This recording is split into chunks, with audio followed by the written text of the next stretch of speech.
Hello students, welcome to my YouTube channel Biologicity. जो लोग मेरे चैनल पे पहली बार आए हैं प्लीज सब्सक्राइब माय चैनल, और अगर आपको मेरा वीडियो पसंद आता है तो प्लीज लाइक माय वीडियो। हम लोग स्टडी कर रहे हैं क्लास 12 का चैप्टर ह्यूमन रिप्रोडक्शन। इस चैप्टर के हमारे 7 लेक्चर्स कंप्लीट हो चुके हैं। जिन्होंने अभी तक वो लेक्चर्स नहीं देखे हैं आप चैनल की प्लेलिस्ट में जाकर देख सकते हैं। प्लेलिस्ट का नाम है क्लास 12। इस प्लेलिस्ट में आपको सिर्फ क्लास 12 के चैप्टर्स के ही वीडियोज मिलेंगे, एज वेल एज इस वीडियो के डिस्क्रिप्शन बॉक्स में भी उन लेक्चर्स का लिंक दिया गया है।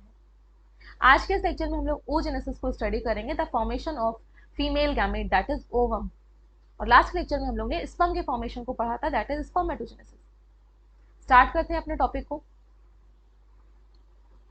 oogenesis, the formation of female gamete that is ovum is known as oogenesis। कहाँ पे ओवम बनता है, ओवम का फॉर्मेशन होता है ओवरी में। तो गैमेट का फॉर्मेशन जहाँ पे होगा उसको हम लोग क्या बोलते हैं, प्राइमरी सेक्स ऑर्गन। तो फीमेल में जो प्राइमरी सेक्स ऑर्गन है इट इज ओवरी। ओवरी में आपका ओवम का फॉर्मेशन होता है under the effect of FSH hormone and LH hormone. FSH hormone and LH hormone की वजह से ओवम बनता है। यहाँ पे हार्मोनल रेगुलेशन देख लेते हैं, फिर बाकी के पॉइंट्स को रीड करेंगे। सी, ओवरी आपका क्या है, प्राइमरी सेक्स ऑर्गन। ओवरी के स्ट्रक्चर को ड्रॉ करते हैं। ओवरी में जो आउटर कवरिंग है it is germinal epithelium. Germinal epithelium, cuboidal shape की सेल्स थी यहाँ पे, squamous epithelium. Next tunica albuginea present है। इसके बाद दूसरी लेयर का नाम था ट्यूनिका एल्ब्यूगिनिया। और अंदर की साइड जो फिल्ड सब्सटेंस था ट्यूनिका एल्ब्यूगिनिया के बाद it is known as stroma. Recall करिएगा, सारा स्ट्रक्चर हम लोग स्टडी कर चुके हैं, लेकिन यहाँ पे हम लोग को कंटिन्यूशन में पढ़ना है। स्ट्रोमा में भी दो पार्ट थे। Outer part is known as cortex. जो आउटर पार्ट था उसको हम लोग क्या बोल रहे थे, कॉर्टेक्स। बना लेते हैं पूरे आउटर पार्ट को। And middle part is known as medulla, जो बीच का रीजन था। मिडिल पार्ट में ही आपका क्या थे, ब्लड वेसल्स की सप्लाई हो रही थी अच्छे से। ये मिडिल पार्ट हो गया। ब्लड वेसल्स को भी ड्रॉ कर देते हैं, arteries and veins. Arteries and blue से veins. Here it is cortex region and medulla region। जब ये फीमेल आपका इस एम्ब्रियोनिक फीटल लाइफ में होगी, मदर के यूट्रस में डेवलप है, ये फीमेल के भाई फीमेल में ही तो ओवरी होगी। अब ये जो फीमेल बेबी है या फीटल लाइफ में है, कहाँ पे डेवलप हो रही है, मदर के यूट्रस में। यूट्रस ड्रॉ कर लेते हैं, सीक्वेंस है, आपको सारा कुछ पढ़ना है यूट्रस में।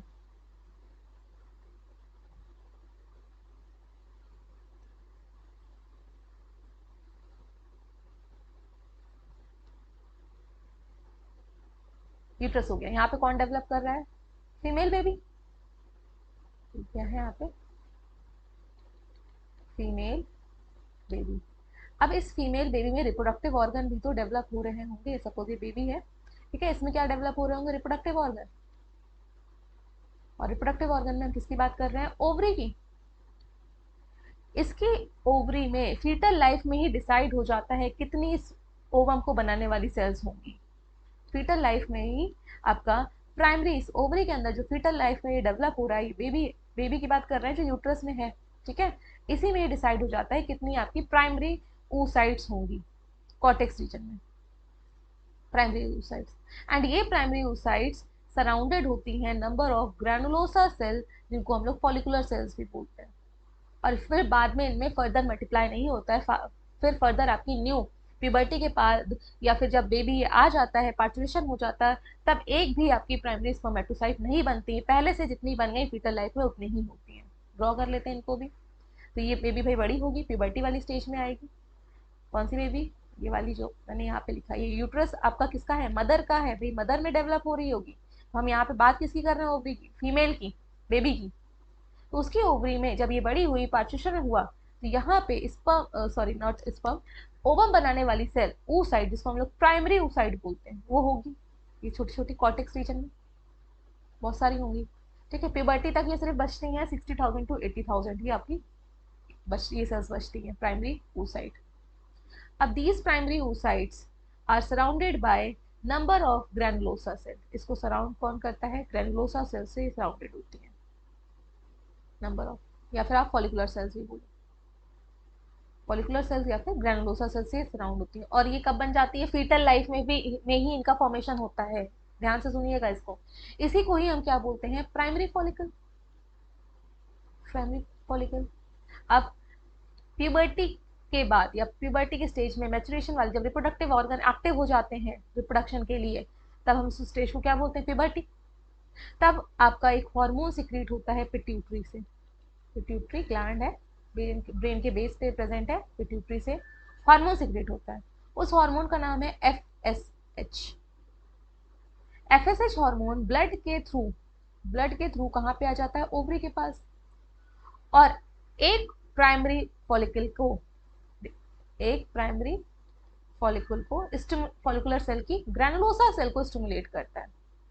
अगेन कहाँ से स्टार्ट किया था कि भाई अब यहाँ पे इनको डेवलप करना है, ओवम बनाना है, तो पिट्यूटरी से कौन सा हार्मोन, एफएसएच हार्मोन ब्लड के थ्रू ओवरी तक आता है और एक फॉलिकल के पास आएगा। एक फॉलिकल की कौन सी सेल्स को, ग्रैनुलोसा सेल्स को क्या करेगा, स्टिमुलेट करेगा, ट्रिगर करेगा कि हाँ तुम डेवलपमेंट स्टार्ट करो। अब ये ग्रैनुलोसा सेल्स जो होती हैं सिक्रीट करती हैं इसको, एस्ट्रोजन को। ये एस्ट्रोजन क्या करेगा, प्राइमरी oocyte को डेवलप होने के लिए स्टिमुलेट करेगा। अगेन इस डायग्राम से देखिएगा, where is pituitary, here it is pituitary. Pituitary किसके कंट्रोल में होती है, it is again under the control of hypothalamus. Hypothalamus से फर्स्ट नंबर पे जो हार्मोन सिक्रीट हुआ है उसका नाम है गोनाडोट्रोपिक रिलीजिंग हार्मोन। अब ये हार्मोन जाता है पिट्यूटरी के पास, पिट्यूटरी आपका नेक्स्ट नंबर पे हार्मोन को सिक्रीट करेगी, इट इज एफएसएच। एफएसएच वाला जो हार्मोन है ये ओवरी के पास गया। ओवरी में क्या प्रेजेंट है, प्राइमरी फॉलिकल, बहुत सारे प्रेजेंट है, कितने प्रेजेंट है, 60,000 to 80,000, यहाँ पे लिख दे रही हूँ, प्राइमरी फॉलिकल। अब इन 60,000 से 80,000 में सिर्फ सिंगल फॉलिकल के पास गया, एक्टिवेट करेगा। सिंगल फॉलिकल में क्या करेगा, किसको, ग्रैनुलोसा सेल को स्टिमुलेट करेगा। कौन सी थी, ये तो आपका प्राइमरी oocyte है, इसको सराउंड करने वाली तो थी ग्रैनुलोसा सेल, उस पर ये इफेक्ट करेगा। अब ये ग्रैनुलोसा सेल्स किसको सिक्रीट करेंगी, एस्ट्रोजन को। यही वाली सेल्स किसको सिक्रीट कर रही है, एस्ट्रोजन को। थर्ड नंबर देखिएगा आप यहाँ पे डायग्राम में, where it is oestrogen, see ovary, ovarian follicle बना, फॉलिकुलर सेल्स ही क्या सिक्रीट कर रही है, एस्ट्रोजन। अब ये एस्ट्रोजन कहाँ पे जाएगा, फिर से पिट्यूटरी के पास गया, this oestrogen against goes back to pituitary के पास गया। पिट्यूटरी से दूसरा हार्मोन बन गया फोर्थ नंबर पे, ये सर्किल है, उसका नाम है ल्यूटिनाइजिंग हार्मोन, एलएच। अब ये ल्यूटिनाइजिंग हार्मोन कहाँ पे आएगा, फॉलिकल के पास फिर से आएगा, जो कि मैच्योर हो चुका होगा। अब ये पूरा फिर से किसके पास आ रहा है, इस फॉलिकल के पास आ रहा है जो कि मैच्योर हो चुका है, और वहां से ओवम रिलीज होगा। देखिए दिख रहा होगा ना, ओवम रिलीज हो रहे हैं इसके अंदर से, इसको हम लोग क्या बोल रहे हैं, we called it as ovulation. ये ओवुलेशन हो गया, ओवम रिलीज हो गया बाहर। इसके बाद ओवम चला जाएगा आपका कहाँ पे, फेलोपियन ट्यूब में। फेलोपियन ट्यूब देखिएगा, ये ओवम जो रिलीज हुआ है वो कहाँ पे चला जाएगा, ओवरी में था तो इस फेलोपियन ट्यूब में आ जाएगा। नीचे वाले डायग्राम में देखिएगा, स्टार्टिंग में बिल्कुल ओवरी से रिलीज होकर फेलोपियन ट्यूब में आ गया। ओवम का काम तो हो गया। अब जो रेस्ट पार्ट है फॉलिकल का, जो रेस्ट पार्ट है वो किस में कन्वर्ट हो जा रहा है, कॉर्पस लूटियम में। आगे देखिए, जो रेस्ट पार्ट था, ओवम तो चला जाएगा, फॉलिकल फेलोपियन ट्यूब में जो रेस्ट पार्ट है develops into corpus luteum. Corpus luteum से आपका एक और हार्मोन सिक्रीट होता है जिसको हम बोलते हैं प्रोजेस्टेरॉन। ये यूट्रस की वॉल के पास जाएगा। प्रोजेस्टेरॉन क्यों, क्योंकि ओवम चला गया कहाँ पे, ओवम दूसरे डायग्राम में देखिए, ओवम जो था वो कहाँ पे आ गया, फेलोपियन ट्यूब में। और ओवरी के अंदर, ये फेलोपियन ट्यूब था, ओवरी के अंदर क्या बचा, जो रेस्ट पार्ट बचा फॉलिकल का, उसको क्या बोल रहे हैं हम, कॉर्पस लूटियम। अब यहाँ कॉर्पस लूटियम से क्या सिक्रीट हो रहा है, प्रोजेस्टेरॉन, प्रोजेस्टेरॉन।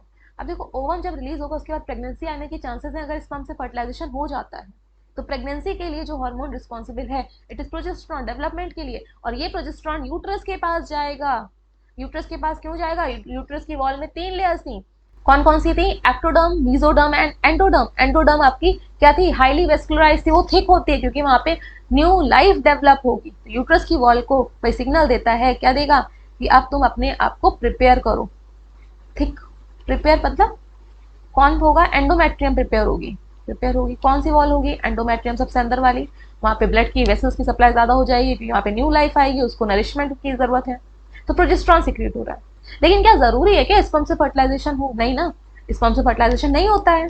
तो उस केस में ये ओवम आपका डीजेनरेट हो जाएगा। जो ये कॉर्पस लूटियम थी ये भी डीजेनरेट होना स्टार्ट हो जाती है। इसको इससे जो स्ट्रक्चर बनता है उसको हम बोलते हैं कॉर्पस एल्बिगन्स।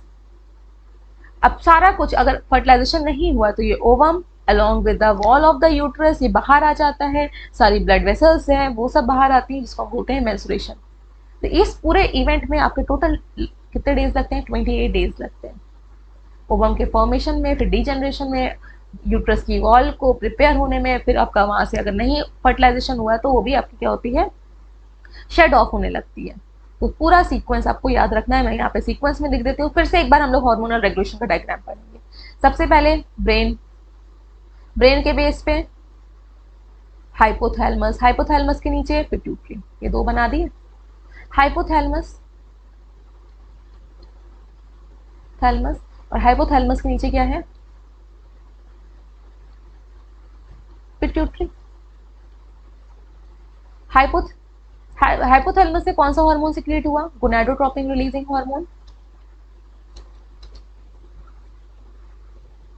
Gonadotropin releasing hormone. ये किसके पास गया? पिट्यूटरी के पास। पिट्यूटरी ने कौन सा हार्मोन को सिक्रिएट किया इसके रिस्पॉन्स में? फॉलिकल स्टिमुलेटिंग हार्मोन को। ये फॉलिकल स्टिमुलेटिंग हार्मोन अब किसके पास जाएगा? कहाँ पे जाएगा? ये पिट्यूटरी से ब्लड के से होते हुए ओवरी में जाएगा। ओवरी में पहले से ही क्या प्रेजेंट है? Primary follicle. प्राइमरी फॉलिकल को भी बना देते हैं, जिसमें कि क्या है? आपकी प्राइमरी oocyte है जिससे कि ओवम बनेगा। ये एक ही बनाई है मैंने। ये प्राइमरी oocyte सराउंडेड है किससे? नंबर ऑफ ग्रैनुलोसा सेल, इनको फॉलिकुलर सेल भी बोलते हैं। ये प्राइमरी फॉलिकल हो गया। ये FSH गया किसके पास? It goes to primary follicle. कहाँ पे है? ओवरी में। ओवरी में किसके पास? Primary follicle. और किसको स्टिमुलेट करेगा? फॉलिकुलर सेल को करेगा ना, फॉलिकुलर सेल। तो ये फॉलिकल की जो सेल्स हैं जिसको हम लोग ग्रैनुलोसा सेल बोल रहे हैं, ये स्टिमुलेट हो जाएंगी। ठीक, प्रोलिफरेट होंगी, डेवलप होंगी, और यहां से भी डेवलप होंगी, थिकनेस बढ़ेगी, नंबर बढ़ेगा इनका, मल्टीप्लाई करेंगी। और ग्रैनुलोसा सेल से एक हार्मोन सिक्रिएट होता है जिसका नाम है एस्ट्रोजन। एस्ट्रोजन। अभी तक हम लोग ने कितने हार्मोन पढ़े? Gonadotropin releasing hormone first number पे, फिर FSH, और थर्ड नंबर पे एस्ट्रोजन। अब ये एस्ट्रोजन कहाँ पे जाता है? ये एस्ट्रोजन जाता है प्राइमरी फॉलिकल के पास। देखिए, प्राइमरी फॉलिकल के पास ही, तो प्राइमरी फॉलिकल में ही बन रहा है, तो प्राइमरी फॉलिकल के किसके पार्ट के पास जाएगा? प्राइमरी oocyte के पास। It goes back to primary oocyte। Follicle में है, oocyte के पास जाएगा उसके फर्दर डेवलपमेंट और ग्रोथ के लिए। एस्ट्रोजन के बाद ये एस्ट्रोजन दूसरा आपका जाता है फिर से ब्लड में, ब्लड के थ्रू ये फिर से पहुंच जाता है पिट्यूटरी के पास। अगेन ये ब्लड के थ्रू एस्ट्रोजन रिलीज हो रहा है ओवरी से, ये फिर से पिट्यूटरी के पास गया। पिट्यूटरी ने फिर एस्ट्रोजन के रिस्पॉन्स में एक और हार्मोन बना दिया। देखो कितने सारे हार्मोन है। तो फोर्थ नंबर पे कौन सा आ जाएगा? दूसरा हार्मोन आ जाएगा।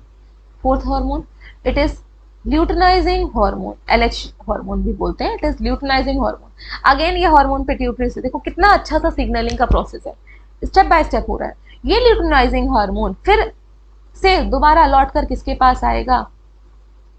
इसी फॉलिकल के पास, जो कि अब ये फॉलिकल किस में डेवलप हो चुका है? मैच्योर हो चुका है। इसको हम बोलते हैं ग्राफियन फॉलिकल। Graafian follicle.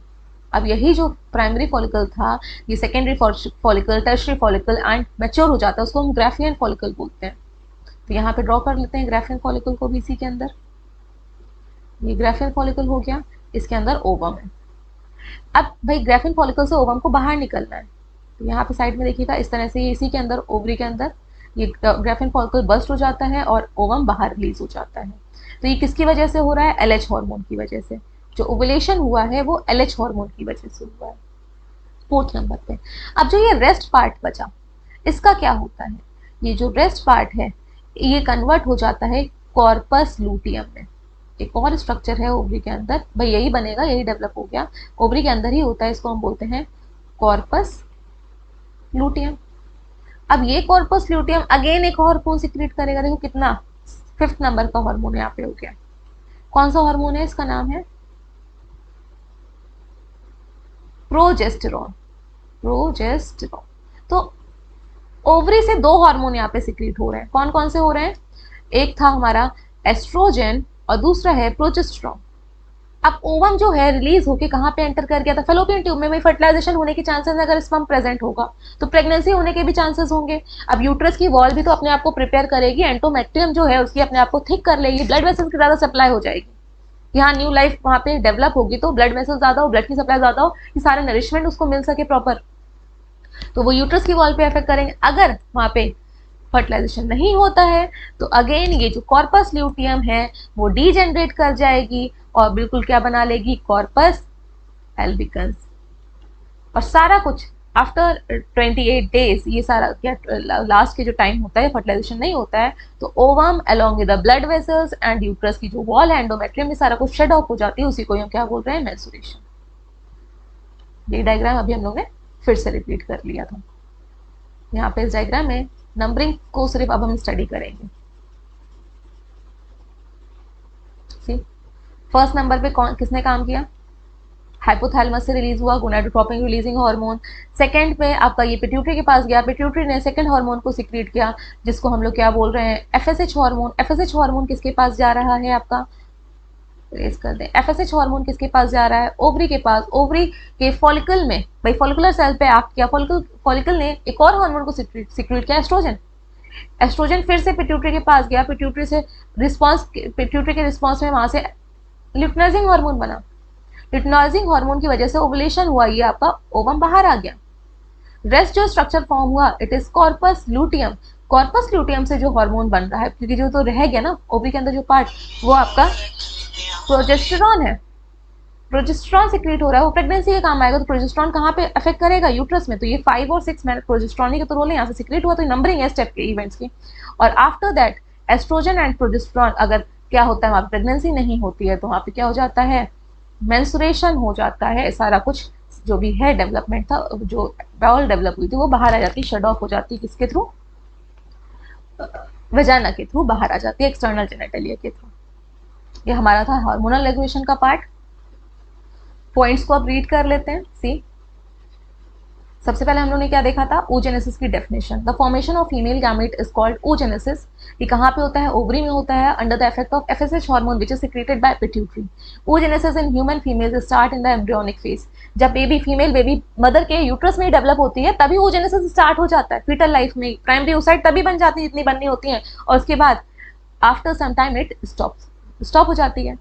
और it again start with the onset of, अब भाई बेबी आ गई, क्या तभी आपका oogenesis हो रहा होगा? नहीं, फीमेल बेबी आपका बाहर भी आ गई, इस वर्ड, इस न्यू लाइफ आपका इस अर्थ पे आ भी गई, ठीक है, इस वर्ड में न्यू लाइफ आ गई, तब भी उसका कुछ टाइम तक रिप्रोडक्टिव ऑर्गन मैच्योर नहीं होते हैं पूरी तरह से, फुल्ली मैच्योर नहीं है, प्यूबर्टी वाली स्टेज आती है तभी आपका फिर से कंटिन्यू होगी oogenesis वाली। प्यूबर्टी से पहले आपका oogenesis वाली जो साइकिल है वो कंप्लीट नहीं होगी। तो it starts with the onset of puberty under the effect of gonadotropic hormone of pituitary. Pituitary के जो हार्मोन है वो गोनाड्स को तो अफेक्ट कर रहे हैं, गोनाड्स मतलब ओवरीज को अफेक्ट कर रहे हैं, और ये कब तक कंटिन्यू रहता है? मेनपॉज तक। Now what is menopause? Females में लाइफ लॉन्ग नहीं होता है ओवम का फॉर्मेशन, एक सर्टेन एज के बाद वहां पे स्टॉप हो जाता है ओवम का फॉर्मेशन, इसी को हम क्या बोलते हैं? मेनपॉज। लेकिन मेल्स के केस में क्या होता है? स्पर्म का जो फॉर्मेशन है थ्रू आउट देयर लाइफ होता है, फीमेल्स में ऐसा नहीं होता है, स्टॉप हो जाता है एक सर्टेन एज पे, अराउंड 45 to 50 की एज में, तो वहां पे उसको हम क्या बोलते हैं? मेनपॉज। ओवम किससे बना? ओवम स्पेशलाइज सेल से, जिनको हम लोग जर्मिनल एपिथेलियम ऑफ ओवरी बोलते हैं, उनसे फॉर्म हुए थे प्राइमरी, जिसकी सेल्स को हम लोग क्या बोल रहे हैं? Primordial oogonia। These are diploid cell. Diploid cell होंगी तभी तो बाद में मियोसिस डिवीजन होगा, सिंगल सेट ऑफ क्रोमोसोम आएंगे और ओवम बनेगा। तो जो मेन सेल होती है वो डिप्लॉइड होंगी, बाद में फर्दर डिवीजन होता है, मियोसिस होता है। नेक्स्ट, हार्मोनल रेगुलेशन हम लोग ऑलरेडी स्टडी कर चुके हैं, यहाँ पे सिर्फ पॉइंट को देख लेते हैं। गोनाडोट्रोपिक हार्मोन्स ऑफ पिट्यूटरी कौन कौन से थे? एफएसएच था और एलएच था। पहले एफएसएच आएगा, बाद में एलएच सिक्रीट होता है। एलएच कब सिक्रीट होता है? एस्ट्रोजन सिक्रीट होता है ओवरी से। Are the most important hormone which regulates the entire process of ovum maturation and ovulation. Ovum का बाहर रिलीज होना ना, ग्राफियन फॉलिकल से ओवरी से बाहर आना, उसी को हम क्या बोल रहे हैं? Ovulation. The secretion of this hormone by pituitary gland, pituitary gland से सिक्रीट हो रहा है, वो भी किसके कंट्रोल में है? गोनाडोट्रोपिक रिलीजिंग हार्मोन, जो किससे सिक्रीट हो रहे हैं? हाइपोथैलेमस से। पहले हाइपोथैलेमस, फिर पिट्यूटरी, फिर ओवरी, ये तीन सीक्वेंस है। एफएसएच क्या करता है? माइटोटिक स्टिमुलेट करता है ग्रैनुलोसा सेल में, ग्रैनुलोसा सेल और ज्यादा मल्टीप्लाई करती है, and helps in the formation of theca internal layers and of Graafian follicle, also stimulate the theca internal cells, secrete the estrogen। ये आपको क्या करती है? एस्ट्रोजन को सिक्रेट करती हैं। एफएसएच ऑल्सो प्रमोट करता है maturation end of primary oocyte। अब हम लोग यहाँ पे ग्राफियन फॉलिकल के स्ट्रक्चर को देखते हैं। ग्राफियन फॉलिकल के स्ट्रक्चर को यहाँ पे देख लेते हैं, ड्रॉ कर लेते हैं।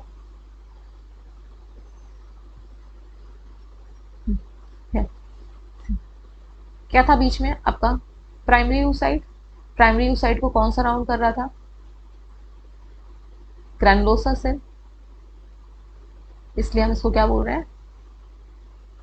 ग्रैनुलोसा सेल हो गई, पूरी चारों तरफ से ढकी होंगी। सपोज आपको एक लड्डू बनाना है, लड्डू के अंदर कोई चीज रख दो और चारों तरफ से बूंदी से उसको ढक दो, तो इसी तरह से हमारा क्या है? प्राइमरी oocyte भी है।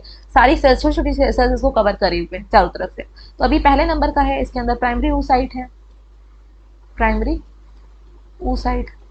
और ये फॉलिकुलर सेल है, इसको हम लोग क्या बोल रहे हैं? Primary follicle, primary follicle. अब इसके पास कौन सा हार्मोन आया है? कौन सा हार्मोन आया है? एफएसएच हार्मोन आया है ना पिट्यूटरी से, तो जिसकी वजह से ये जो ग्रेनुलोसा सेल है वो माइटोटिकली डिवाइड करेंगे, नंबर में इंक्रीज हो जाएंगे, नंबर में इंक्रीज हो गई होंगी, ठीक। और ये सेल्स क्या सिक्रेट कर रही होंगी? एस्ट्रोजन को। ये ग्रेनुलोसा सेल, बीच में क्या है? सेंटर पे प्राइमरी oocyte। इसको हम क्या बोलेंगे? Secondary follicle. इसकी सेल्स क्या सिक्रेट कर रही होंगी? एस्ट्रोजन को। एस्ट्रोजन प्रेगनेंसी से पहले जो हार्मोन होगा, प्रोजेस्टेरोन तो नहीं होगा, एस्ट्रोजन होगा, पहले ये तो डेवलप हो ओवम। साथ ही साथ ये एफएसएच आपका इस प्राइमरी oocyte के ऊपर भी इफेक्ट करता है, साइज में एनलार्ज करता है, ये ग्रो करता है।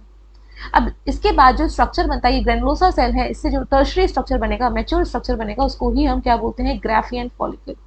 ग्राफियन फॉलिकल की तीन लेयर, कुछ सेल्स आपकी आउटर लेयर बनाएंगे, उसको थीका एक्सटर्ना बोलेंगे। कुछ सेल्स इनर लेयर बनाएंगे, उसको हम लोग थीका इंटरना बोलते हैं। ये आपकी ग्राफियन फॉलिकल की सेल्स हो गई है। नेक्स्ट पॉइंट को रीड करते हैं, क्या है?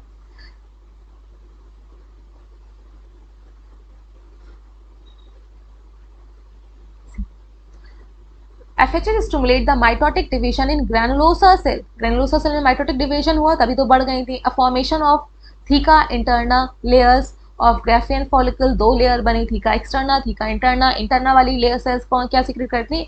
एस्ट्रोजन। और एफएसएच आपका मैच्योर भी कर रहा होता है प्राइमरी oocyte को भी। अब क्या होगा? जो एस्ट्रोजन था, जो एस्ट्रोजन था वो कहाँ पे पहुंच गया होगा? फिर से पिट्यूटरी के पास जाएगा। यहाँ से जो एस्ट्रोजन सिक्रेट हुआ है, it again goes back to pituitary, और पिट्यूटरी से अगेन दूसरा हार्मोन सिक्रेट होगा इसके रिस्पॉन्स में, एलएच। एलएच वाला वापस से आएगा। अब जिसकी वजह से ये जो स्ट्रक्चर इसके अंदर जो oocyte था, डेवलप हो चुका था, ये स्ट्रक्चर क्या हो जाएगा? बर्स्ट हो जाएगा। This structure gets burst. Ovum बाहर आ गया, बाहर आ गया। ये पॉइंट्स अभी रीड किए थे। एलएच सर्ज बोलते हैं इसको, एकदम से एलएच का अमाउंट ज्यादा हो जाना।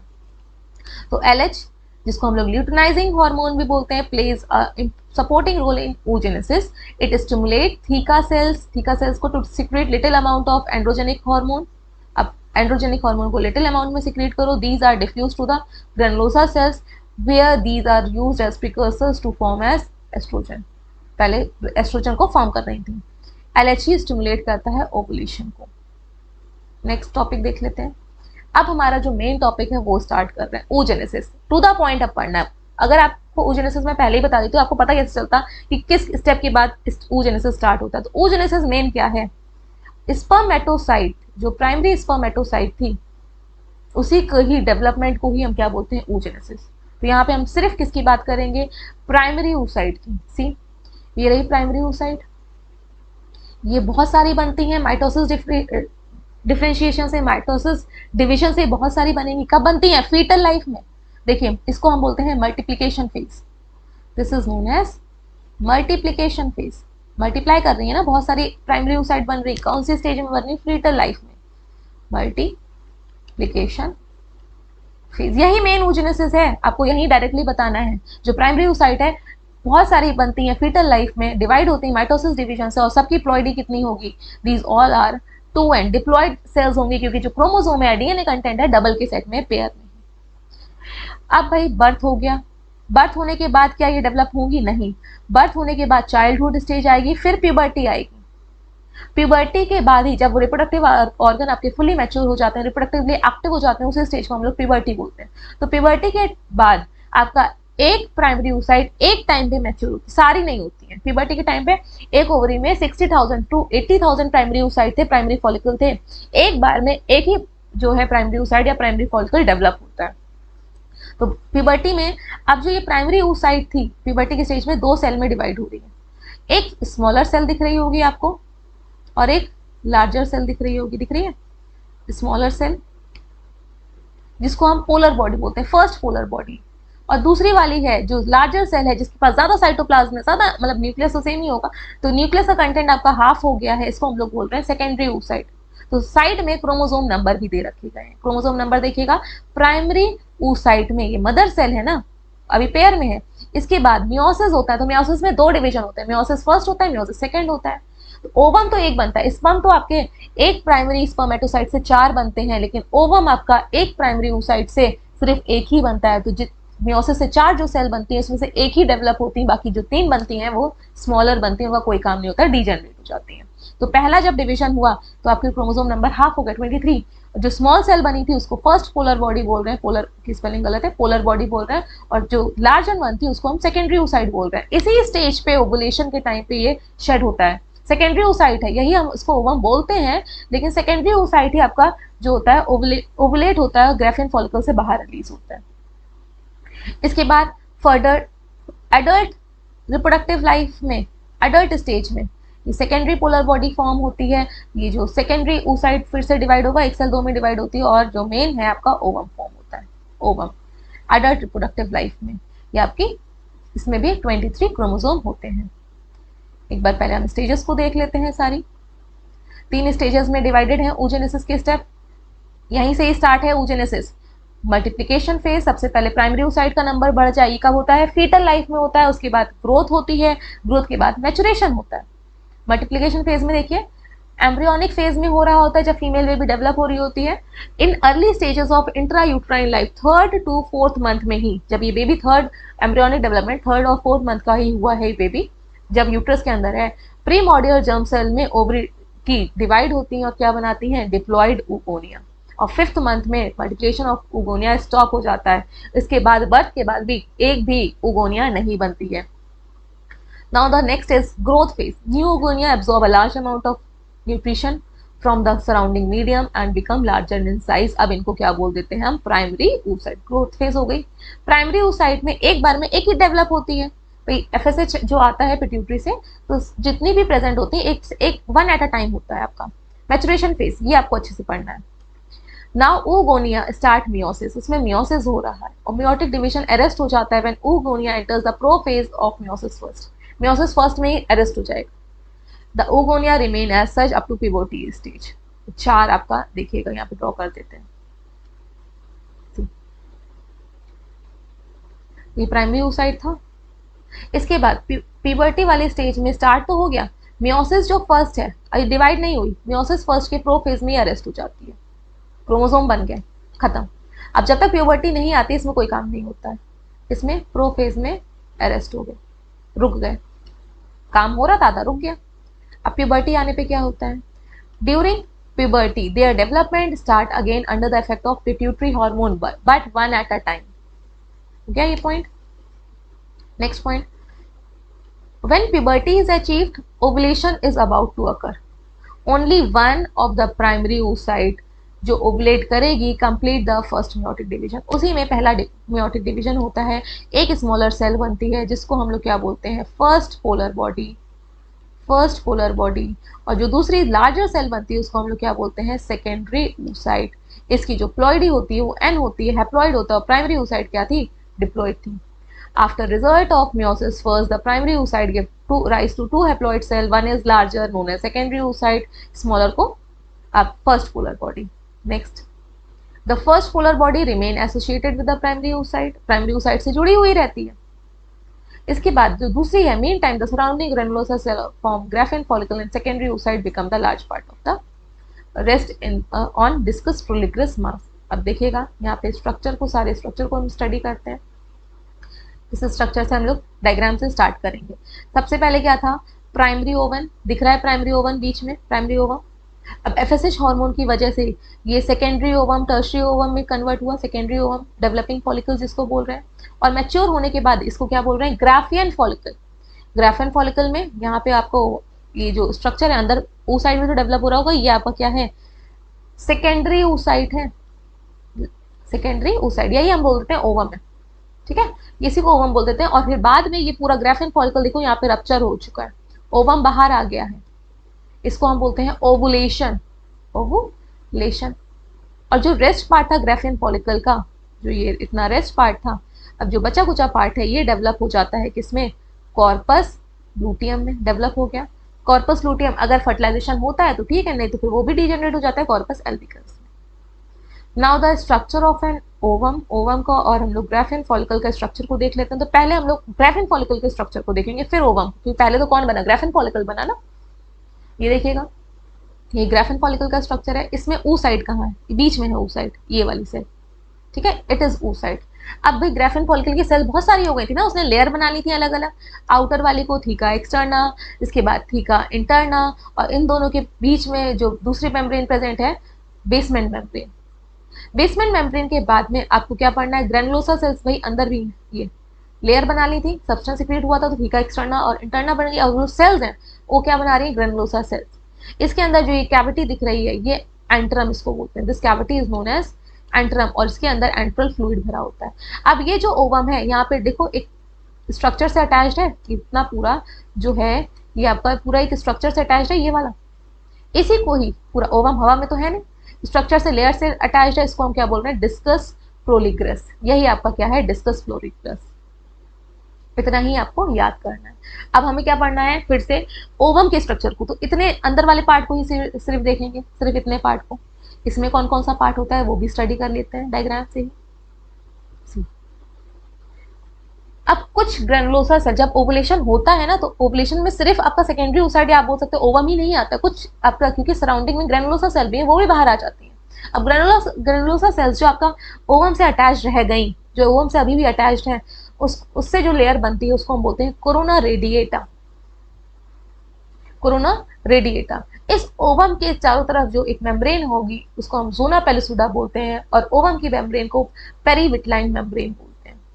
इसमें देखिएगा इसी के में सेकेंडरी oocyte था, अभी एक ही बार तो मियोसिस का डिवीजन हुआ था, ये फर्स्ट पोलर बॉडी है, और यहाँ पे आपका ये सेकेंडरी oocyte बना हुआ है, तो लार्जर सेल है, यही ओवम है आपका, यही इसी में एक बार और डिवीजन होगा, एक और पोलर बॉडी बनेगी, और यहाँ पे फर्दर ये एक्सेल फॉर्म हो जाएगा। तो ये अरेस्ट होती है मियोटिक स्पिंडल में, अभी डिवीजन रुक गया, ये बाकी का डिवीजन फर्टिलाइजेशन के टाइम पे होता है। ओजेनेसिस वाला पार्ट पढ़ लिया है हम लोगों का। ओजेनेसिस में आपको सिर्फ इतना ही पढ़ना है कि जो मेरा चार्ट में दिया गया है, डायरेक्टली अगर टू द पॉइंट पूछा जाएगा, ओजेनेसिस में सबसे पहले oogonia डिवाइड होती हैं और मल्टीप्लाई करती हैं, बहुत सारी क्या बनती हैं, प्राइमरी oocyte बनेंगी। प्राइमरी oocyte के बाद फर्दर प्यूबर्टी तक ऐसे ही रहेंगी, फर्दर वहाँ पे एफएसएच की वजह से आपका फर्दर डिवीजन होगा, सेकेंडरी oocyte बनेगी, फर्स्ट पोलर बॉडी बनेगी, और फिर आपका ओवम और सेकेंडरी पोलर बॉडी बनेगी। तो सेकेंडरी oocyte में और प्राइमरी oocyte में जो सेकेंडरी oocyte है वो हैप्लॉइड स्ट्रक्चर है, और जो प्राइमरी oocyte है वो डिप्लॉइड स्ट्रक्चर है। यहाँ पे पॉइंट्स देख लेते हैं, मैचुरेशन फेज के कुछ और पॉइंट्स भी हैं। सी नाउ ओवुलेशन अकर, ओवुलेशन हो गया, which involves the release of ovum, ovum बाहर आ गया है, along with the first polar body. यहाँ पे देखिएगा फर्स्ट पोलर बॉडी भी तो थी इसमें, ओवम जो बाहर आया था इसमें फर्स्ट पोलर बॉडी भी है, पूरा स्ट्रक्चर है ये ओवम का, फर्स्ट पोलर बॉडी भी, और ये पूरी सेल जो बीच में है ये क्या है, सेकेंडरी oocyte है, along with the some cells of follicular cells, कुछ सेल्स हैं फॉलिकल की, नेक्स्ट आगे क्या दिया रखा है यार, which is received by the fallopian tube. अब ये fallopian tube में आएगा. Meiosis second start in the secondary oocyte, but it is obstructed. कहाँ पे रुक गई थी? मेटाफेज में, जो आपने अभी स्पिंडल एपरेटस देखा था, वहाँ पे रुक जाएगी कुछ इनहिबिटर से. इनहिबिटर को हम MPF बोलते हैं, मेटाफेज प्रमोटिंग फैक्टर. ठीक है, इनहिबिटिंग फैक्टर होगा, not promoting inhibitor factor. Metaphase inhibiting factors होंगे which keeps the cell in metaphase only. अच्छा, प्रोमोटिंग है तो मेटाफेज को प्रमोट कर रहे हैं, आगे जाएंगे ही नहीं, सिर्फ मेटाफेज पे ये अरेस्ट हो गए. इस स्ट्रक्चर में देखिएगा, ये आपका जो बिल्कुल सेंटर पे दिया है ये मेटाफेज है, इसी स्टेज पे ये अरेस्ट हो गया. इसके बाद आकर फर्दर डेवलपमेंट ही नहीं होगा, तो इसने नाम क्या दे दिया, मेटाफेज प्रमोटिंग फैक्टर. कौन सी फेज सिर्फ प्रमोट हो रही है? मेटाफेज. इसके बाद वाली आ ही नहीं रही है. फर्दर डिविजन सिर्फ कब होता है? Only after fertilization. इसके बाद मेच्योर जो पूरा फुल्ली इसके फर्दर डिवाइड होगा, सेकेंडरी oocyte, एक ओवम बनेगा, सेकेंड पोलर बॉडी बनेगी. ये फर्टिलाइजेशन के बाद होता है, जब स्पर्म का एंट्री होती है स्पर्म के न्यूक्लियस की. Next, at the time of fertilization the entry of sperm causes the breakdown of MPF. MPF क्या था? जो मेटाफेज पे रखे हुए थे ना उस डीएनए को स्टेज पे सेकेंडरी oocyte के, अब वो क्या हो जाएंगे? ब्रेकडाउन हो जाएंगे. क्यों? क्योंकि यहाँ पे कौन से प्रोड्यूस हो रहे हैं? Anaphase promoting factor. एनाफेज, अब सेकेंड स्टेज मेटाफेज के बाद एनाफेज आती है, वो होंगे. सेकेंड मियोटिक डिवीजन होगा, ओवम गेट्स कंप्लीटेड, एक लार्ज सेल बनेगी, अब उसको एग सेल बोलेंगे, और एक सेकेंडरी पोलर बॉडी और बनेगी, और वो डीजेनरेट हो जाती है. इस तरह से आपका maturation phase of oogenesis long होती है और हाईली वेरिएबल होती है.